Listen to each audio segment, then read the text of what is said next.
আসসালামু আলাইকুম। আমি আপনাদেরকে এই ভিডিওতে দেখাবো এক্সেল শিটে কিভাবে কলামকে ছোট বড় করবেন, অর্থাৎ অটো ফিট করবেন।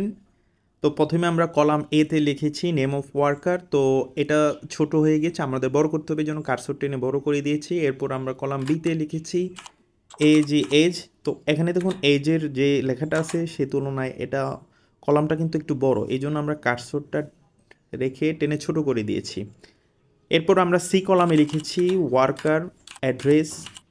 তো এখানে কিন্তু সি কলামটা ওয়ার্কার অ্যাড্রেসের তুলনায় কলামটা কিন্তু ছোট, এই জন্য আমরা এটা টেনে বড় করে দিয়েছি। তো এটা কীভাবে অটো ফিট করবেন, তো প্রথমে আপনারা এখানে শিট যে অপশন আছে সেখানে গিয়ে রাইট বাটনে ক্লিক করবেন। ক্লিক করার পর ভিউ করে ট্যাপ করবেন। ট্যাপ করার পর এরকম একটা অপশন আসবে জেনারেল এবং ওয়ার্কশিট। আমরা ওয়ার্কশিট রেখে লিখবেন cells dot entire column dot auto fit.